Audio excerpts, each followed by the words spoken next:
you know what the word pilones describes? No, I'm not too sure. The bale of it's the sacks of tobacco that are fermenting. Oh, okay. When they pile up, they're known as pilones. Yeah. And it increases the heat. Okay. Which it's just like a compost heap. The temperature raises. Yeah. So it aids the the fermentation process. Okay. So the lower you get it, the more the sugars develop, and it gives the flavour in the lid. So would that stop, because it's so warm, would that stop any bugs trying to get into it as well? Or?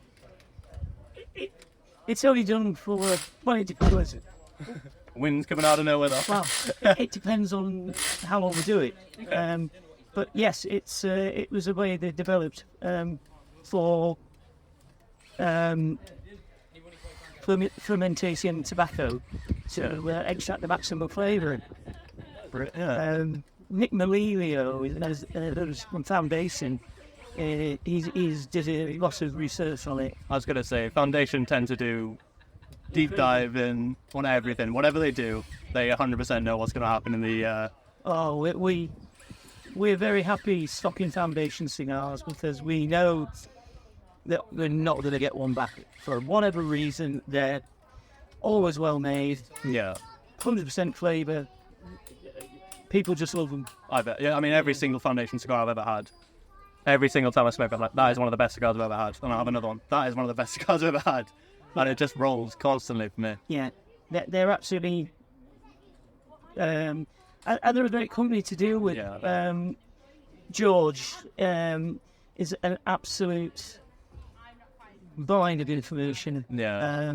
But the thing, I get on really well with George, and he's the kind of person who he enjoys talking to you and not at you. Yeah. And you feel the conversation is equally valid both ways, rather than, it's just a monologue. Yeah. It isn't. When George starts talking, I listen. Yeah. But by the same token, he's also very attentive. He does seem like, from what I've seen also, I've never personally met him, unfortunately, but when I've seen, when he came onto your YouTube channel with James and the conversation with, he's very much, he likes to think about what you've said from what I've seen to him. So he'll take that time to really divulge on that information without just, some people are just ready to respond straight away, aren't they? So George is a very intelligent chap, an absolute gentleman. Yeah. But like I say, he's got a wealth of knowledge, and he, like us, loves talking about cigars. Yeah. He can talk to a group of people, and it's not like a lecture. It's just so informative. Yeah. When he brought Nick over, once again, an absolute gentleman. I bet. I think he's forgotten more about cigars than I'll ever know, but he doesn't give you that. The thing with life is he doesn't give you that impression. No. He just loves to talk to people. I bet. And that's our passion.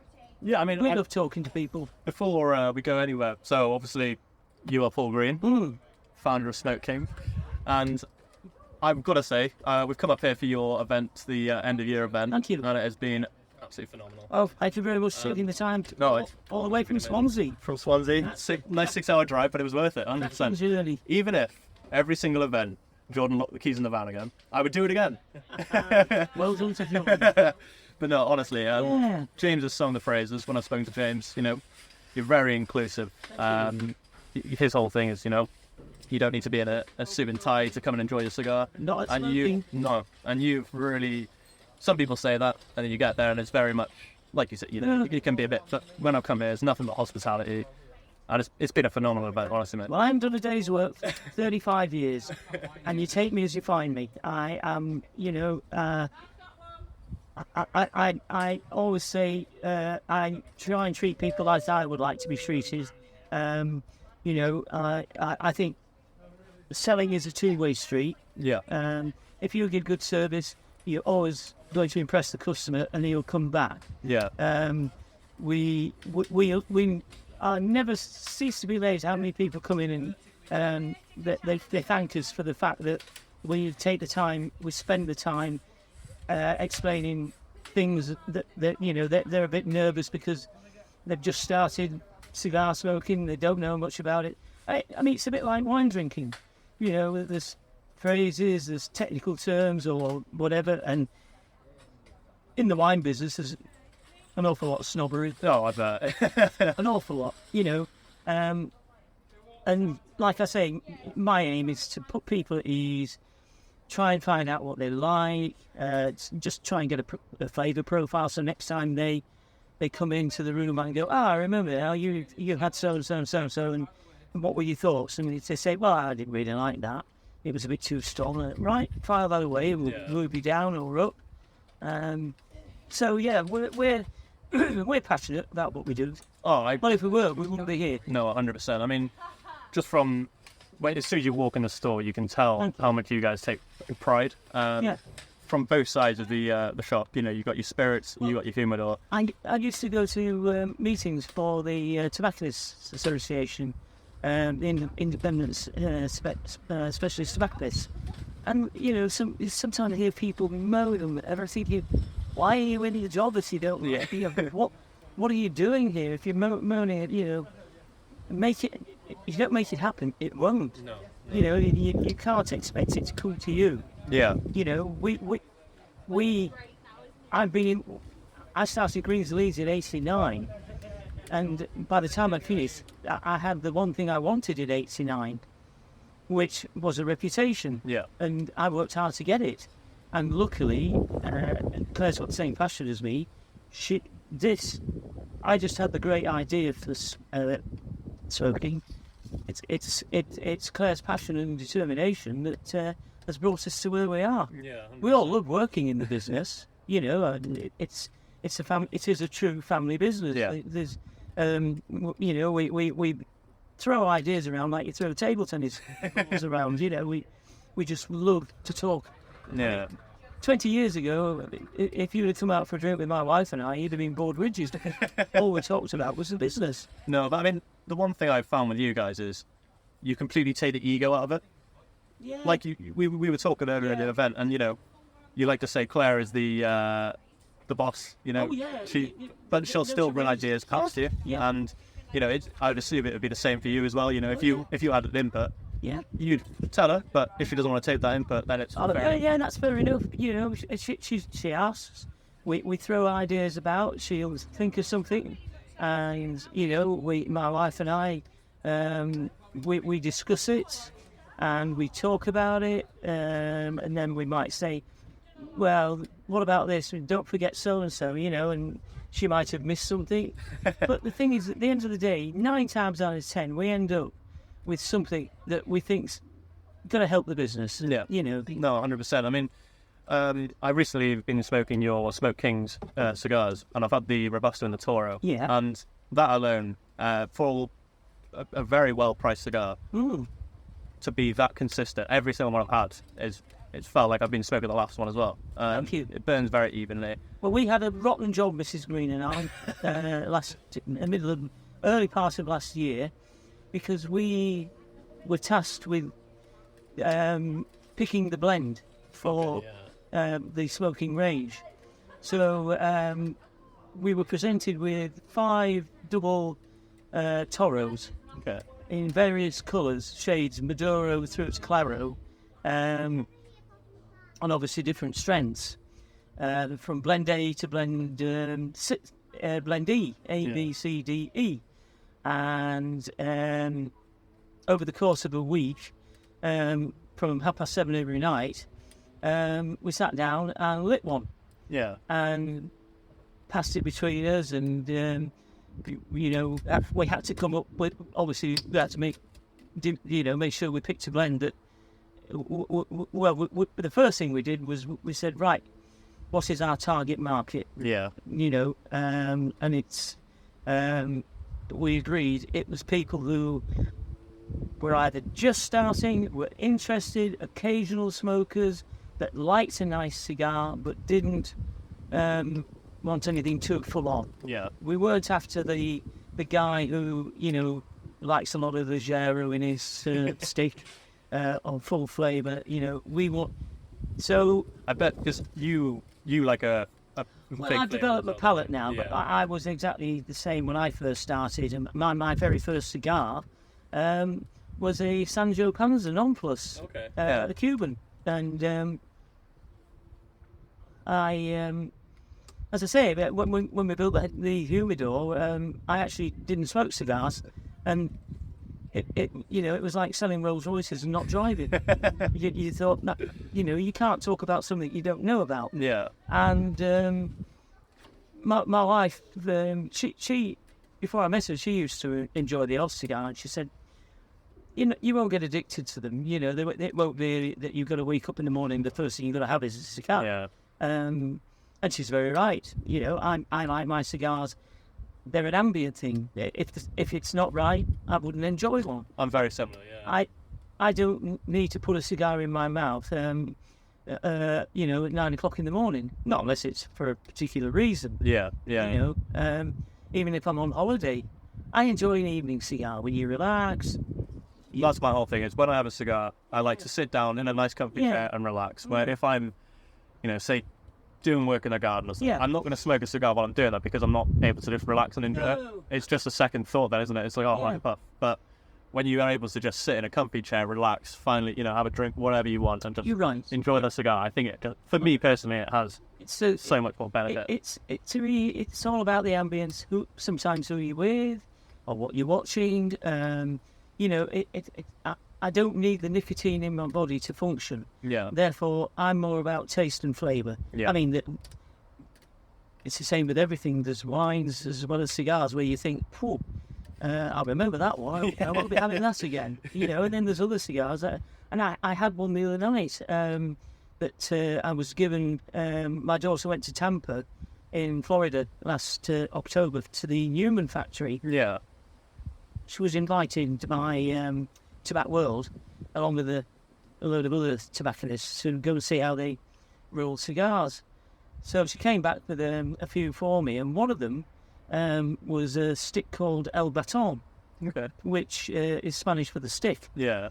And it was a 6-inch 60 gauge big boy, so 2-hour job. Yeah. So I hold my hands up, I'm unashamedly a cricket fan. I could watch cricket every day of the week. So when the hundred's on, I'm glued. See, that's one sport I've not been able to get into, unfortunately. But I can imagine, with a cigar. To be honest, I can watch any sport Yeah. if I had a cigar because it Yeah. just Exactly. takes you out of it. I mean, I like a game of football, but cricket is my passion. So anyway, Yeah.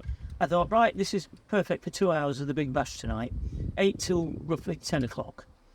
And I have to say, it was probably one of the nicest cigars I've smoked this year. Really? I was nearly crying when I was finishing it because it was the only one I had.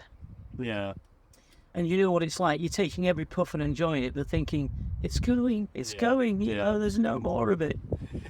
No, I've definitely experienced some of that. And Oh, yeah. the one thing is, most of my cigars have been bought in the UK. A few my friend brought me Yeah. over from Amsterdam for my Oh, wedding. yeah. And I'd never heard of these sticks. I've never even seen some of the brands. And I was smoking them. These are phenomenal. Like the flavour of them. Yeah. My whole thing is, as long as it's not machine rolled and it's, Yeah. it's not got all the The rubbish in. all the rubbish. I'm a happy man. Whatever the Yeah. stick is. Well, that's the beauty of a handmade cigar. You know, Exactly. it's 100% natural leaf. There's no additives, no chemicals. They don't spray them. They Yeah. don't do anything. And I think the market in the UK is developing. Importers are working out that there is a demand for new brands. We're seeing small emerging companies like Trident, who make very good cigars. They started with a passion like us, and we support them because, it's nice when somebody comes into the room who's a regular, and we're able to say, well, we've got something here this week we didn't have last week. Yeah. Doesn't always happen, but importers are now sort of latching on to the fact that new products do help the market. 100%. Same old. You think, oh, All right. Yeah, I mean, I'm with anything else. I'm very much as soon as I find a brand I like or something, I stick to it. But with cigars, I just love exploring. Oh, it's Whether it's from it's like beers. Cuba, even some Dutch ones, wherever it's from. Yeah. It's just nice to experience that. You go into a pub for the first time, and you know they've got different things on, and half the fun is the fact, oh, I'll try that for a change. Yeah. And we have people who just come in and they say, oh, I want something a bit different this time. So my job is to sort of work out what that different is, without giving them something that I either knock them out or they won't taste. Yeah. And then the icing on the cake is when they come back, and the classic is when they say, do you remember what you gave me, what you sold me last time? It was really nice, but I can't remember it. And I'm going, I've slept since then, sir. Can you give me an idea of the band? Oh, it were blue. I've got about 150 that's blue, sir. So I always say to people, if you like the cigar you're smoking, take a picture of the band. Yeah. Keep it on your phone. You don't have to remember the size or even the name. 9 times out of 10, we'll work it out and get you on the right lines. It's frustrating for me because, like I say, I like, tell people what they like. Yeah. It's a great buzz when somebody comes back and says, oh, well, every cigar you told me to buy was being spot on. I've loved it. Like, that's job done. Yeah. No, 100%. So, for yourselves at Smoke Kings, what would you say is currently the biggest battle we've got in the UK with the laws? Is there anything that's really... Oh, well, sadly, the health lobby will always win because it's the health lobby. I'll hold my hand up and say I 100% agree that underage smoking should be just not tolerated. But I think by the time you get to your 20s, it should be becoming your choice, not the government's, as to your lifestyle to a certain extent. I mean, this stupid proposal from Rishi Sunak that no child under 14 will ever smoke again. Is that still going ahead, is it? Well, the Labour government haven't kicked it out of the park. They've said, we'll think about it. But my argument is, okay, if they're going to do that for tobacco, alcohol's just as bad, if not worse. I'd say alcohol. Why on earth don't they have the same policy with alcohol? Say, no kid under the age of 14 is going to be drinking beer. Yeah. Because we do have as many problems with alcohol as we do with tobacco. The thing is, with alcohol, it's the issues it presents around the consumption. Yeah. With it, like we've spoken about it, with a cigar, cigarette, tobacco, whatever, you're not going to smoke a cigar and go commit a crime. You're not going to crash your van. Well, you're not going to crash your car. I'm in no way a political animal, any sense of the form, and I'm certainly not going to finish this tonight and go and throw a few bricks through some shop windows, which, 90% of what was going on earlier this month was fueled by alcohol. Yeah. For a start, they'd be spending the time on the train or the bus having a few cans and getting warmed up. Yeah. I think a certain amount of legislation has to be in place. I think they'll tax it to death because the current government needs every penny it can get. Yeah. The country's not in an exactly brilliant state of affairs. We're braced for the October budget. I think it'll be a tough one. Yeah. And we're always grateful, that we still have a business. Thankfully, they haven't banned websites like they have in Belgium. I was going to say they've done that in Amsterdam and Netherlands recently. Yeah, we're very mindful. Unfortunately, we just don't know what they could do next. Yeah. So there's an element of we'll make hay while the sun shines. Try and be the best. That's always been our philosophy. And then we'll tackle whatever issues there are. Yeah. When we hit them. I mean, from speaking with you today, I can already see how much you and your family, how adaptable you are. Whatever comes your way. Yeah. You've rolled with the punches, whatever it is. Yeah. It's no good mooning about the good old days, because that doesn't earn you a living. No. You have to which is why when we saw these premises, we thought, yeah, this is a good move for the business. Yeah. And we love where we are because we've had a great day today, and we've not bothered anybody. We haven't been in a pub where other pub users have moaned about the smoke issues. There's none of that. It's our landlords are fabulous people. They don't interfere, and we always try and lead, not follow. Yeah. In terms of what we're going to do next, our attitude is that you can't stand still. No. I mean, I think that is a big issue with a lot of the tobacco industry in the UK. Is it's because it was like you said, it's thinking about the old days. It's holding on to that. Where you guys are Smoke Kings, I mean, your staff alone vary in age, so you've got all different aspects coming into one to make Boys Smoke King, and walking in there, I've loved it. Well, we always like to think you walk out going, I'll be back there, not, well, that's the first and last. Yeah. As they always say, you only get one chance to make a good impression. Yeah. And we like to think that people will talk about us for the right reasons. Yeah. And say to the friends, hey, you're missing a trick if you're not going in there. No, 100%. I mean, I said to you earlier, every tobacconist I go into, I'm a big guy. I'm a broadler. Yeah, you are, yeah. But I feel like I'm a bull in a china shop. But walking around here, I've got room. It's breathable. It's amazing. We thought the shop out with a view. Originally, the funny part is we hadn't planned on a shop as such for the public. We had an idea of click and collect. Yeah. For the public, but not a browsing area. But the way this lovely building is built, it was just crying out to have a shop built.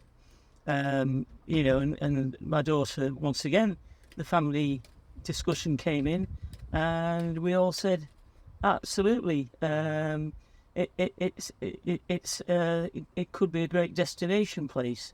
And then when we were lucky enough to get the second warehouse and double the retail space, first thing we all agreed was it's got to be a destination place, which is why we put the facilities in so that you could make yourself comfortable when if you come from, and people do, they spend 4 hours driving. I had a guy come down from Scotland to buy a pipe. I smoke a pipe. And he had exactly the same philosophy as me, that he likes to feel them in his hand. Because pipes are a very tactile thing. Yeah. Any pipe smoker in the line will tell you that there are certain pipes that you just go, ooh, yeah. And there's other pipes that you just think, nah, it's nice, but it's not me. And I personally never cease to be amazed how many pipes we sell on the internet. Yeah. And it's one of two things. They either know the shape, they've had the shape, and they're happy to buy the same shape again, or they're just going, well, we'll give it a try, it looks nice. Yeah, I was going to say, pipes, when you look at them, even if you don't know anything about pipes, you kind of just look at them and go, that is a piece of artwork. Oh, yeah, there's a whole mystery again around pipes. Okay, we next year are absolutely planning to focus more on the pipe smoking community. Okay, yeah. We would love to host Saturday afternoons where, once again, people can come down. I mean, they bring their own stuff, if you don't mind, or they can buy some of us. Yeah. Come and, have an afternoon where it doesn't matter what the smoke's doing, there's nobody around to smell it. Yeah.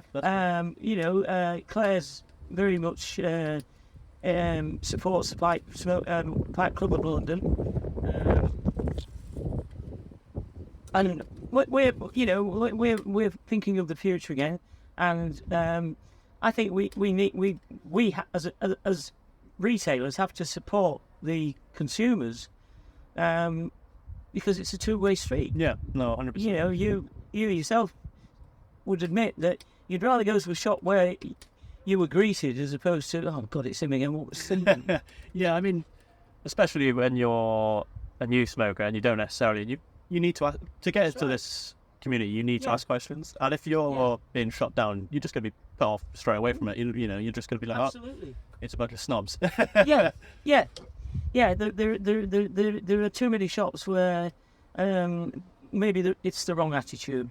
Yeah, I mean, I'm very fortunate. I've not, personally myself, experienced anything negative. I've been thankfully welcomed with open arms in the cigar community. Yeah. But I have heard stories of people who they don't feel comfortable going in. They don't want to seem stupid, asking the wrong questions. But it's like with yourselves. I could ask you a billion questions.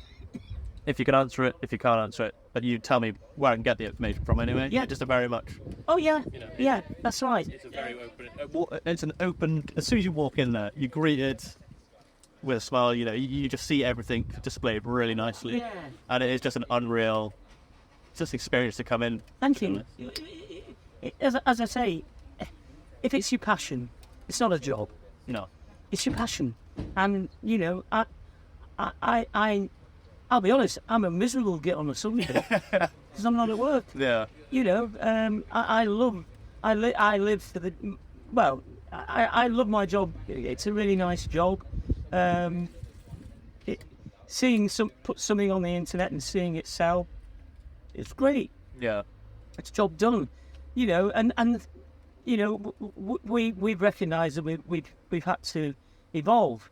I mean, when my dad started in 1971, when he bought his little sweets and tobacconists in York, and I was 19, and just on my way to Newcastle to do an HND for 2 years. I had no idea that it would end up being such a big part of my life. Yeah. And I'll never forget the lady he bought the shop off. She was called Mrs. Cashmore, and she was probably my age when she sold the shop to my dad.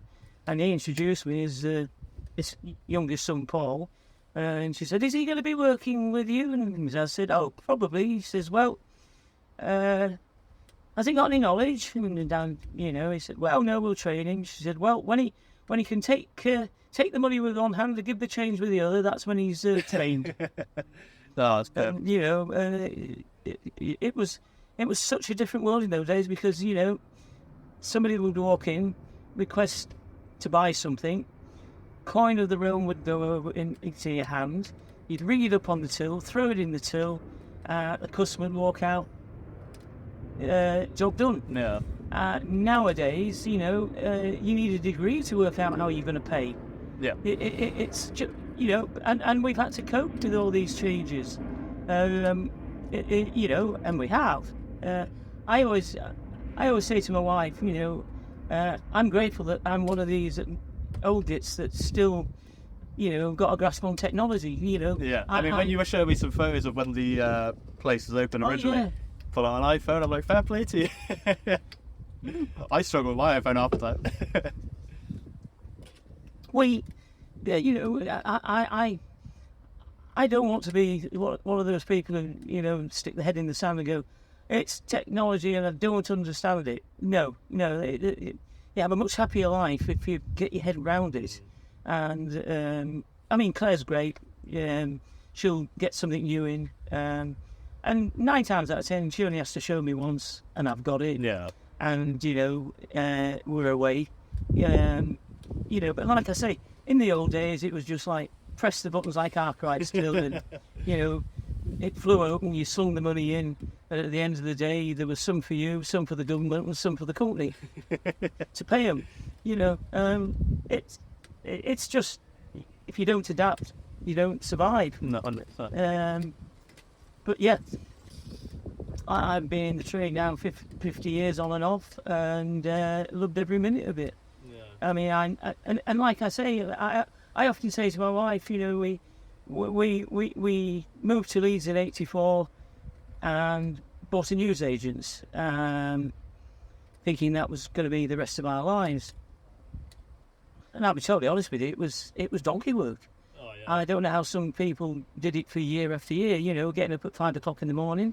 And I've still got newsagent studies because I still wake up at 6. But after 4.5 years, we thought we need a change. This is too much. And we had 2 youngish girls then. and we decided, oh, sorry, somebody walked in. That's a message. So we thought, let's buy a place where it doesn't open on a Sunday, Yeah. and we'd have a day off. Because we hadn't had a day off for 4.5 years, and it does wear on you. So that's when we saw the header advertisers and news agents. It was an old Maynards, remember that group?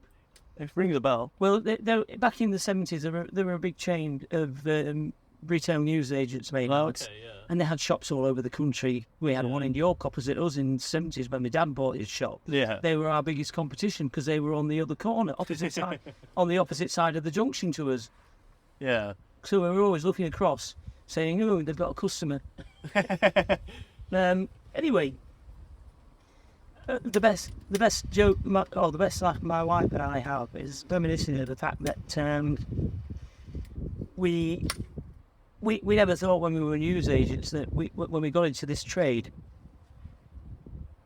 that we'd be sat in the Savoy Hotel at the Tobacconist's Pipe Smoker of the Year Awards, having our dinner, our lunch in the Savoy Hotel. Yeah, I bet that's an experience. It was amazing. I said to my wife, I mean, back in the day, cigarette companies fell over themselves to give you days out. I went to the Embassy World Matchplay in Sheffield, courtesy of Imperial Tobacco. Yeah. My wife and I went gliding, courtesy of Imperial Tobacco again. Yeah. So, how as far as travel goes, where would you say is your favourite place that you've gone from working in the cigar world? I think the Billiger factory in Germany. Yeah. We got invited by Hunters and Frankow to go see how they make Billiger cigars, and it was fascinating the way they organised the factory. Yeah. And to see cigar leaf blown around the factory by compressed air. Yeah. And the machinery that made it was absolutely incredible. You think the engineering had gone into and it's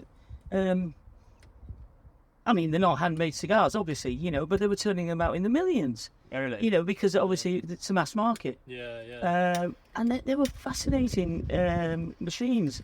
And all the leaf, the wrapper leaf was cut to a certain, a machine had cut it out perfectly, and a machine with a suction would pick it up, drop it onto another part, and then another machine would roll it over the bunch, and it was incredible. I bet that's like to see as well. Yeah. It was probably, unfortunately, we went to Cuba under our own steam. Yeah. And it didn't quite work out because we ended up going when hurricane. It was one of the hurricanes of 2014 came through. We paid for 7 days and got 11. I suppose that's some benefit, but when it's in that condition, maybe not. The funny thing was, we were based at Varadero for the last half of the week, and they moved us because the hurricane changed track. And we ended up about 30 miles from Guantanamo Bay, down the south. Yeah, that's great. And it was amazing. Yeah.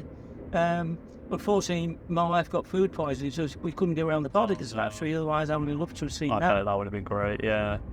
So, after all your years of smoking cigars, where are you on the Cuban New World? Are you Well, a lover of all, or do you prefer one or the other? no, I think there's equally as nice. I mean, Cubans are different. Yeah.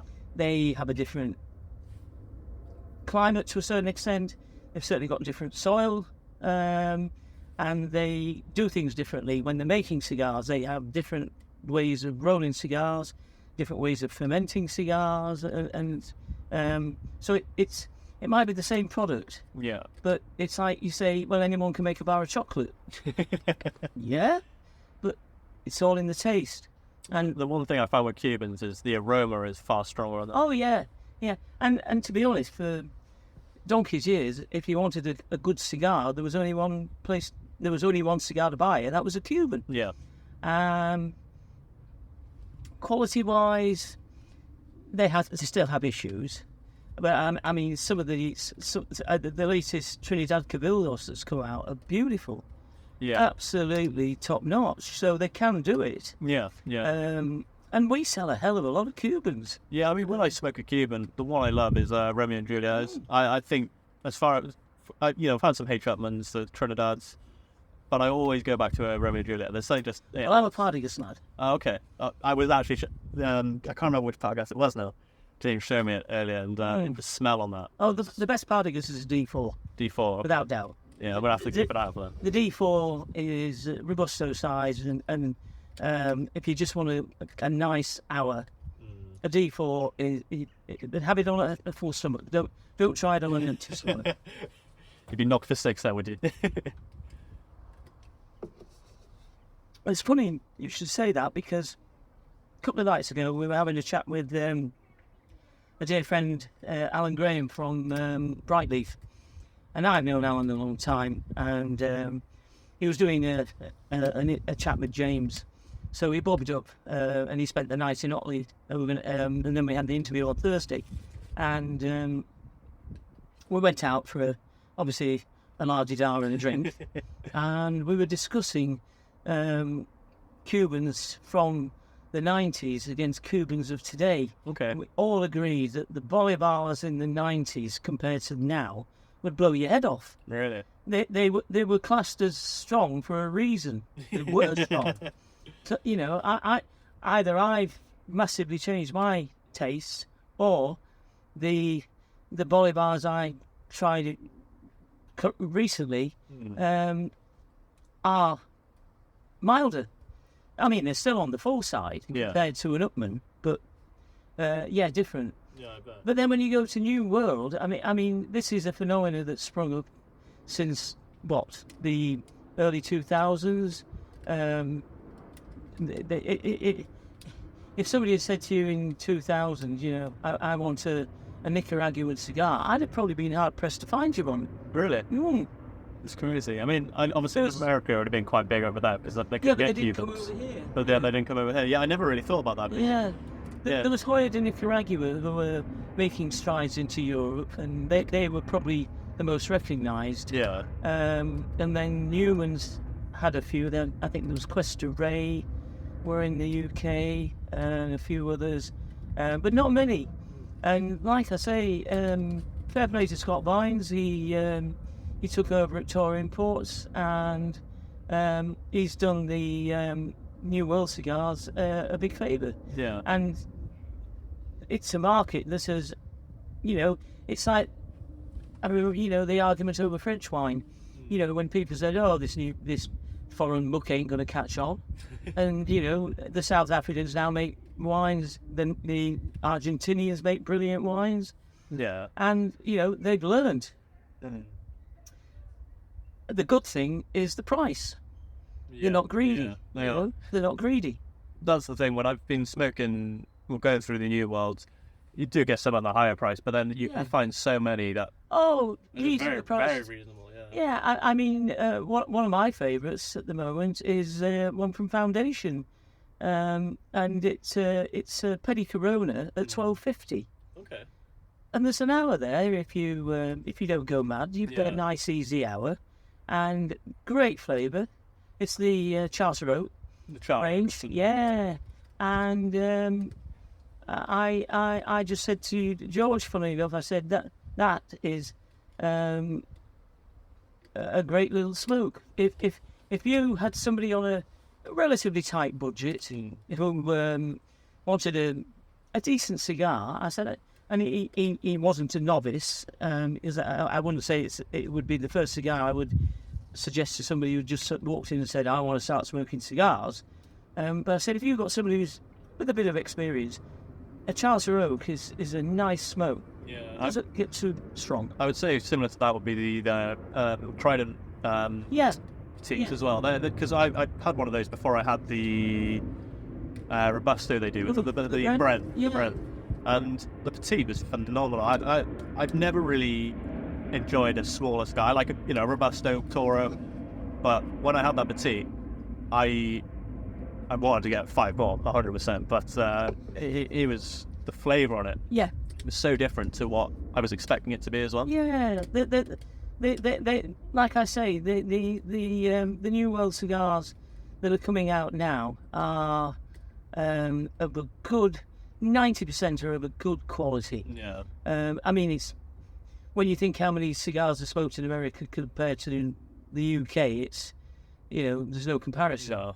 I mean, I heard a statistic, I don't know how true it is, that if America recognised Cuba and allowed Cuban cigars to be stocked on American retailers' shelves, it would take 2 years of Cuban production just to stock the shelves, let alone sell a stick. That's crazy. And I'm thinking, well, that's a chilling thought. We probably wouldn't see a stick in the UK for years. No. If they could get them into America. Yeah, if they went into America, the cigar industry over there would be booming. But over here would definitely have a knock-on effect. But then maybe our new world would take off a lot more as well. Probably, yeah. But once again, the new world market is struggling to keep up with production because, we need that, don't we?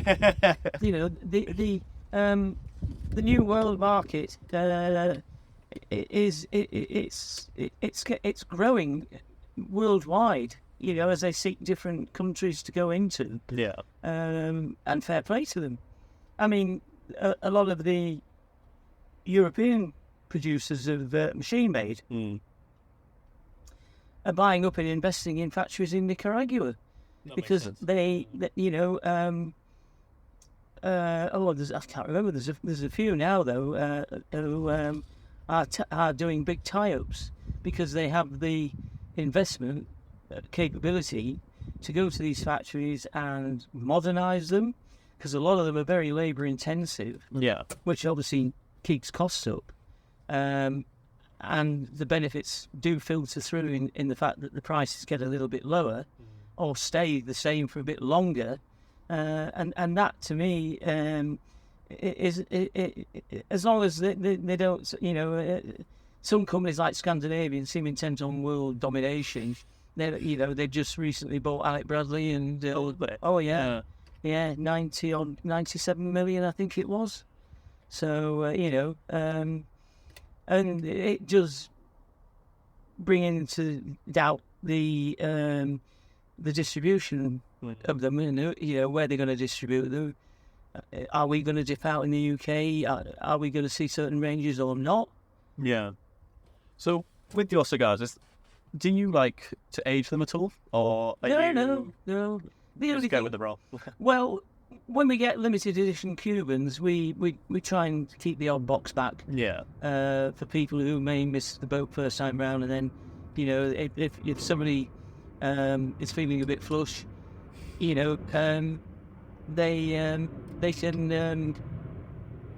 can still get the opportunity. Yeah. But 9 times out of 10. They're straight out on sale. Yeah. Because, we can't afford to sit on them too long. That's fair enough. I mean, we are in the business of selling cigars, not sitting on cigars. Yeah, I don't tend to let mine age too much. Yeah. I've smoked one in 1989. It was a Short Perfecto Romeo and Juliet that James gave me. The flavour was completely different to what I was expecting it again. But for me, unless it was like you said, like a limited edition, I'll go with the humidor and I'll smoke it when I get to it. Well, yeah. I mean, if you've got a good humidor, obviously cigars will store indefinitely. But my take on it is, if I've spent hard-earned money on buying them, I want to smoke them, not look at them. Yeah. But I'll tell you a funny tale now that it would have been probably early 2000s, maybe 19. Yeah, it was about 2000s, and we had a very knowledgeable chap from Hunters and Francow, who was our rep. And am I all right to carry on? Yeah, you carry on, mate. I'm just right. Oh. There we go. So there we are. Good. Yeah. Yeah, there we are. So it was in the humidor one day, and I was. I mean, my old humidor was really a cramped little space. So we obviously there was no room for anything that wasn't moving. We had to make sure it was selling. So one day, I said to this chap, I said, what have you got that's different? You know, I said, we're not stale, but, you know, it's always nice to say to people, oh, have you tried one of these? So he said, we've got some Romeo Cedros. He said, I was down in London the other day. He said, and I noticed that these had been in the humidor in London, the storage. And he said, they're 8 years old. And because it was a size and a variety Cedros, cedar wrapped, that were picked by the retailers, and there was obviously no demand from the customer. Yeah. So they'd obviously got their stocking, and it hadn't moved in 8 years. Yeah.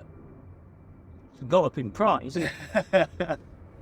Anyway, he said, I turned the box over, and I said, he said, they're like, 1992. So I said, oh, send me a box of 25, we'll see what they're like. Well, Cedros don't even have a band, they're just coated with the cedar wrap. Yeah. So I, curiosity got the best of it. So I thought, wow, because in those days you could go to the pub with a cigar, buy a pint, sit down and light up. Nobody thought twice. Yeah. And that was what Mrs. Green and I used to love to do. And then talk about the business. You know, so one night, Friday night, I took one of these Cedros 2s out, went to our local favourite pub, and I lit up, and wow, it blew my head off. I'm thinking, this is a Romeo, this is, described as medium. Yeah. And because this thing had been maturing away and everything was marrying up, and it had that beautiful shine on them where the oils are in the leaf, and you look at them and you just think, it just says, smoke me. Yeah, you can't hold on to that for too long. And I smoked down to about 2 inches from the stub. Yeah. And it was just getting better with every puff. I just thought, oh, this is, and that week I sold the box. Really? To different people. And then I ended up selling about 15 boxes over the next 6 months, because people would, like me, coming back and saying, you got any more of those cedar wrap cigars? They're brilliant. Yeah. And they were relatively expensive, but there wasn't a bank busting figure, and people were buying 2 and 3. Yeah. And coming back and saying, God, I'll have some more of those. Yeah, I bet. And then, of course, we got through the vintage, so now we're back to well, they're not available anymore at the moment. That's amazing. But I always remember, obviously, if you can afford to sit on them for a while, they will get better. Yeah. Oh, as long as you look after them. Yeah, 100%. Well, Paul, I want to thank you so much for today. It's been brilliant. I better let you go, because I've been with you all day. It goes fast, to be fair, on the podcast. It is really fast. But no, I want to say thank you for your hospitality. It's been amazing seeing the shop at last. Well, it's been our pleasure to have you up here entertaining, and we hope to see you again. I'll be up every week now, you're guaranteed. Thank you so much. But no, thank you so much for having me. And honestly, it's nice. It's nice that somebody appreciates that we are making an effort to give people enjoyment. 100%. Some people might disagree and say it's a filthy habit, but let them stay with that. Well, that's their choice. Yeah, exactly. As I always say, whatever somebody else does is up to them. Please don't interfere with me. Yeah. I don't tell people how to live their lives. I don't expect people to tell me how to live mine. Exactly. And my old mum used to say, everything in moderation, you're fine. Yeah. Exactly. I mean, I could eat 100 chocolate bars on a stubby. So, but no, thank you so much. Oh, mate. pleasure. And we'll get you home. Yeah, it's a pleasure, mate. Thank you so much.